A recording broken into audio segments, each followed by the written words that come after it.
Assalamualaikum warahmatullahi wabarakatuh. Selamat pagi anak-anak bunda. Apa kabar anak-anak bunda semuanya? Alhamdulillah luar biasa, Allahu Akbar. Baiklah, sebelum kita memulai pembelajaran kita pada hari ini, lebih baiknya kita membaca doa sebelum belajar. Membaca doa, kita mulai. Selesai. Baiklah, hari ini kita mempelajari pembelajaran kelima, masih tentang dongeng. Hari ini kita akan membaca teks yang berjudul Cara Merawat dan Memelihara Hewan. Untuk memelihara, kita harus mengetahui kebiasaan hidup hewan tersebut. Misalnya, dari jenis makanan dan tempat hidup yang disukainya. Berikut ini adalah hal-hal yang perlu kita perhatikan dalam merawat hewan peliharaan kita. Yang pertama, kita harus perhatikan kandang hewan kita. Kandang hewan kita itu luas atau tidak, bersih atau tidak. Nah, kalau tidak bersih, maka kandang hewan tersebut harus kita bersihkan. Kalau kandang hewan peliharaan kita itu tidak luas, maka kita buat kandang yang cukup luas untuk hewan peliharaan kita. Agar apa? Agar hewan peliharaan kita itu leluasa untuk bergerak. Yang kedua, apalagi yang harus kita perhatikan, yaitu makanan dan juga minumannya. Hewan peliharaan harus diberi makanan dan minuman yang tepat. Makanan dan minuman diberikan dalam jumlah yang cukup dalam setiap hari. Misalnya, anak-anak bunda punya hewan peliharaan kucing. Jadi, anak-anak bunda harus rajin memberikan makan dan minuman pada kucing pada setiap harinya. Jangan anak-anak bunda punya hewan peliharaan tapi tidak dipelihara, tidak diberi makan, tidak diberi minum. Nah, itu sama saja kita menyiksa hewan peliharaan kita. Yang ketiga, apalagi bunda? Kebersihan tubuh hewan. Kebersihan tubuh hewan harus diperhatikan. Misalnya, memandikan hewan secara teratur dengan menjaga kebersihan hewan peliharaan, hewan akan terhindar dari penyakit. Jadi, kalau kita mempunyai hewan peliharaan, kita harus memperhatikan kebersihan tubuh hewan kita. Supaya apa bunda? Supaya hewan kita tidak terserang dari penyakit. Dan yang terakhir apa? Memberikan vaksin dan membawa ke dokter hewan. Hewan juga perlu divaksin, terutama untuk hewan seperti kucing dan anjing. Vaksinisasi bertujuan untuk mencegah penyakit. Kita mesti waspada karena beberapa penyakit dapat ditularkan dari hewan. Saat hewan mengalami sakit atau luka, bawalah ke dokter. Nah, hewan yang paling utama harus kita rawat adalah yaitu kucing dan anjing.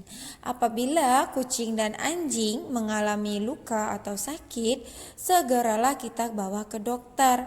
Supaya apa bunda? Supaya diberi vaksin oleh dokter hewan.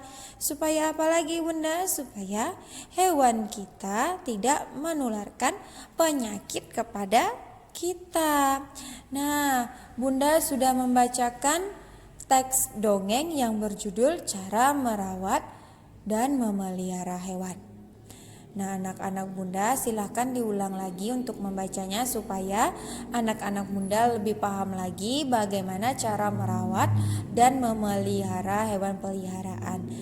Nah, itu ada di halaman 66. Untuk tugasnya, anak-anak bunda silakan kerjakan yang ayo jawab yang terdapat pada halaman 67. Yang ayo jawab dari 1 sampai 5. Kerjakan di buku latihannya masing-masing.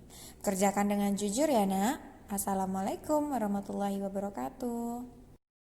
Baiklah anak-anak bunda, selanjutnya silakan dibuka buku paket tematik 3B halaman 71. Hari ini kita akan mempelajari tentang sifat pertukaran atau komutatif pada perkalian. Bunda contohkan, contoh yang pertama. Masih ingatkah kamu dengan menyimpan 15 telur bebek dalam 3 mesin penetas? Bagaimanakah bentuk perkaliannya? Mari kita ulang. Nah, di sini ada 3 mesin penetas. 1, 2, dan 3. Masing-masing mesin penetas ini terdapat 5 telur. Mesin penetas pertama terdapat 5 telur. Mesin penetas kedua terdapat 5 telur, dan mesin ketiga terdapat 5 telur. Nah, kita rubah dalam bentuk perkalian.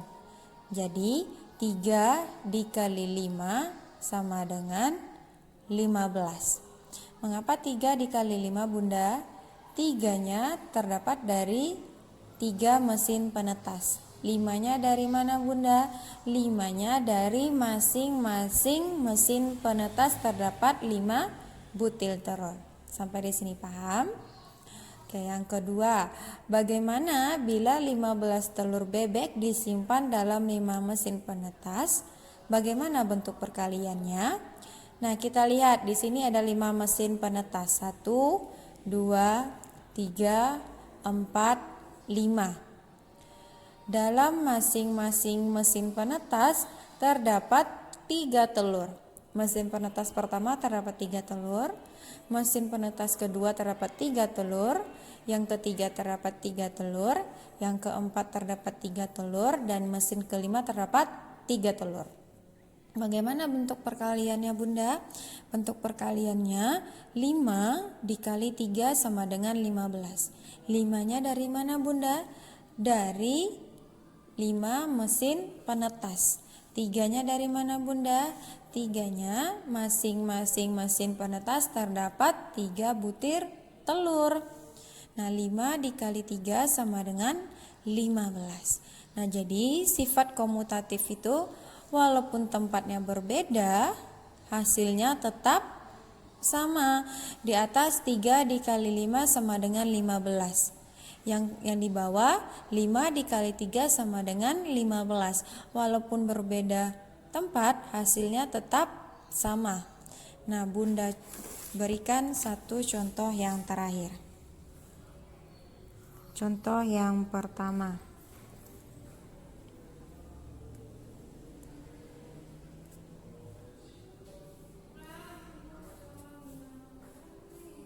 Nah, di sini ada titik-titik dikali 7 sama dengan titik-titik dikali 8.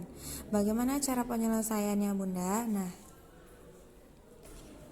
kita kalikan 8 dikali 7 sama dengan 7 dikali 8. Mengapa 8 dikali 7 sama dengan 7 dikali 8, Bunda? Karena kita mempelajari sifat pertukaran atau komutatif pada perkalian. Walaupun letaknya berbeda, tetapi hasilnya tetap sama. Nah, bagus. Sampai di sini anak-anak Bunda paham?